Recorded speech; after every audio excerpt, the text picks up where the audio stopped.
We provide you the platform to turn your dreams into reality. Give wings to your aspirations with KR Mangalam University. तो Pahalgam attack के 3 दिन गुजर चुके हैं और आतंकी सुरक्षा बलों के साथ लुका छिपी का खेल खेल रहे हैं। सेना ने बड़े पैमाने पर सर्च ऑपरेशन अभियान चलाया। सवाल है कि आखिर आतंकी कहां छिपे बैठे हैं।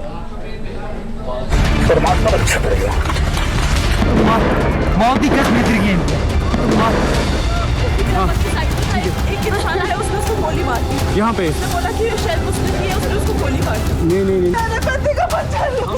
कोई बात नहीं। कहां से आए थे, कैसे पहुंचे पहलगाम?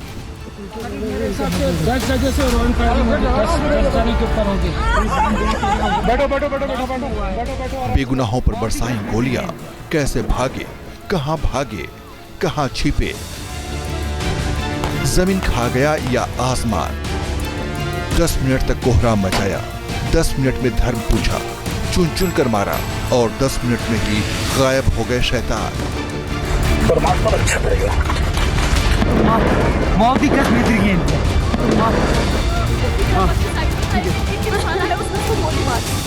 मंगलवार की दोपहर थी। मिनी स्विट्जरलैंड के नाम से मशहूर पहलगाम की बैसारन घाटी खिलखिला रही थी,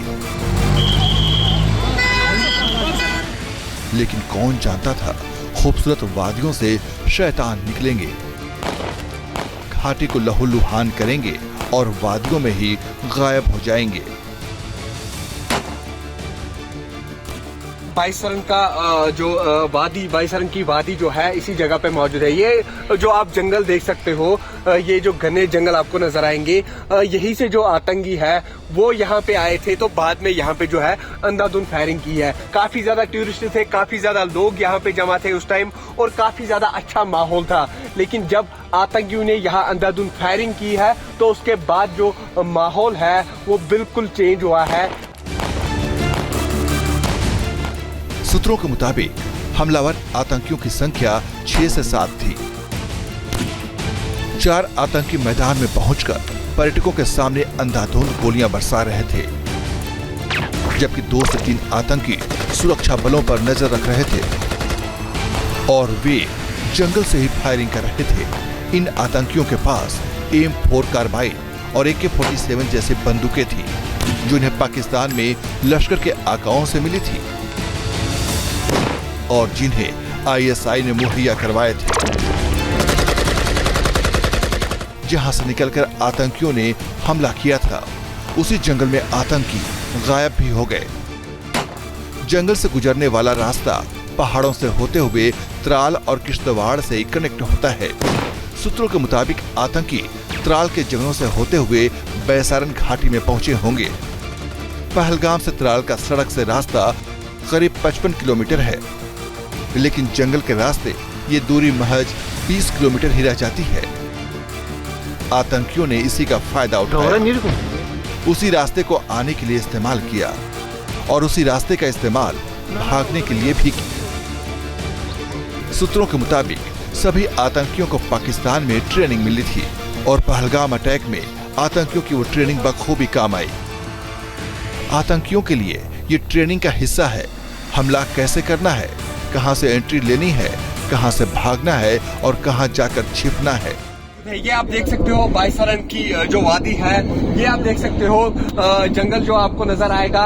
इन्हीं जंगलों का इस्तेमाल किया है आतंकियों ने। इन्हीं जंगलों से जो आतंकी है वो बाईसरन में घुसे हैं, बाईसरन वैली में घुसे थे, तो उसके बाद उन्होंने पूरी तरीके से इस बाईसरन में जो है अंधाधुंध फायरिंग की है। ये आप देख सकते हो डरावना सा मंजर देखने को मिल रहा है। काफी ज्यादा घना इलाका जो है यहाँ पे देखने को मिल रहा है। पूरी तरीके से अगर इस एरिया की बात करेंगे तो इस एरिया को सेना सुरक्षा बल के जवानों ने पूरे घेरे में लिया है। लश्कर तैयबा के मॉड्यूल के आतंकी जंगलों में एक खास तरह के हाइड आउट में छिपते हैं। गुरुवार को सुरक्षा बलों ने एक ऐसे ही हाइड आउट का भंडाफोड़ भी किया था, जहां पर हमले के बाद आतंकी सुरक्षा बलों की नजरों से ओझल होकर छिप जाते हैं। इन आतंकियों को अंजाम तक पहुंचाने के लिए सुरक्षा बलों ने चारों तरफ से घेर लिया है। जंगल में बड़े पैमाने पर सर्च अभियान चल रहा। इसके लिए सेना अत्याधुनिक इक्विपमेंट्स का सहारा भी ले रही है। ड्रोन के जरिए आसमान से नजर रखी जा रही, खोजी कुत्ते तक पहुंचने की कोशिश कर रहे, एडवांस टेक्नोलॉजी वाले रडार की मदद ली जा रही। पूरी तरीके से सुरक्षा बलों ने जो है पहलगाम को कॉर्डन में लिया गया है।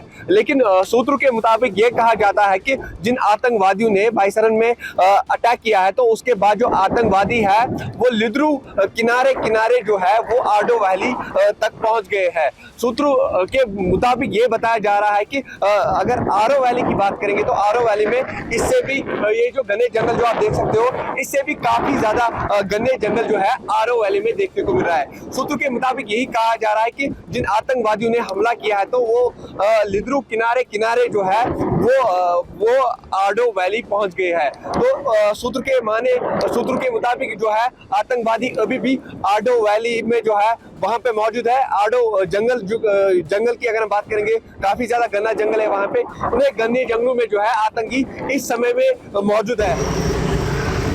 ये तो तय है कि अटैक के बाद आतंकी कम से कम पाकिस्तान तो नहीं भाग सकते, क्योंकि सेना ने चारों तरफ से घेराबंदी कर ली है। सभी आतंकी पुलिस की वर्दी में थे और ऐसा उन्होंने सुरक्षा बलों और स्थानीय लोगों को चकमा देने के लिए किया था। लेकिन सुरक्षा बलों ने उनकी पूरी जन्म कुंडली निकाल ली है। आसिफ फौजी कोड नेम मूसा था, सुलेमान शाह कोड नेम यूनुस था, अबू तलहा कोड नेम आसिफ था। ये तीनों पाकिस्तानी आतंकी हैं। आसिफ फौजी यानी कि मूसा लश्कर-ए-तैयबा का सदस्य है और पहले भी कश्मीर में कई हमलों में शामिल रहा है।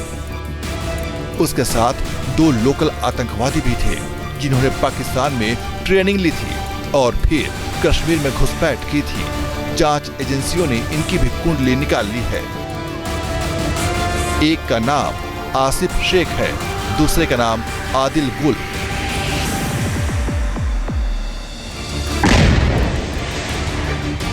आतंकी आसिफ का घर त्राल के मोंघामा मीर मोहल्ला में था। सेना ने सबसे पहले इस आतंकी के ठिकाने को मिट्टी में मिलाने का फैसला किया और विस्फोटकों से घर को उड़ा दिया। कुछ ऐसा ही हश्र आदिल गुल के साथ भी हुआ। सेना ने उसके घर को भी उड़ा दिया। आदिल साल 2018 में पाकिस्तान गया था, फिर घाटी में आकर आतंकी गतिविधियों को अंजाम देने लगा। खुफिया सूत्रों के मुताबिक 2 पाकिस्तानी आतंकी आसिफ फौजी और Abu Talha line of control के जरिए कुपवाड़ा के माछिल सेक्टर में घुसपैठ कर रहे थे। ये घुसपैठ 2 हफ्ते पहले हुई थी। साउथ कश्मीर में एक्टिव आदिल और आसिफ ने दोनों का साथ दिया। स्थानीय गाइड की मदद से गुलमर्ग और सोनमर्ग के रास्ते पहलगाम पहुंचे और जंगलों के जरिए बैसारन घाटी। ये आतंकी जंगल में कहीं भी छिपे हो सकते हैं और इतने बड़े जंगल से उन्हें ढूंढ निकालना आसान नहीं होगा। लेकिन ये भी तय है कि सेना की स्पेशल टीमें और सीआरपीएफ के जवान न सिर्फ बल्कि उन्हें अंजाम तक भी पहुंचाएंगे। News nation.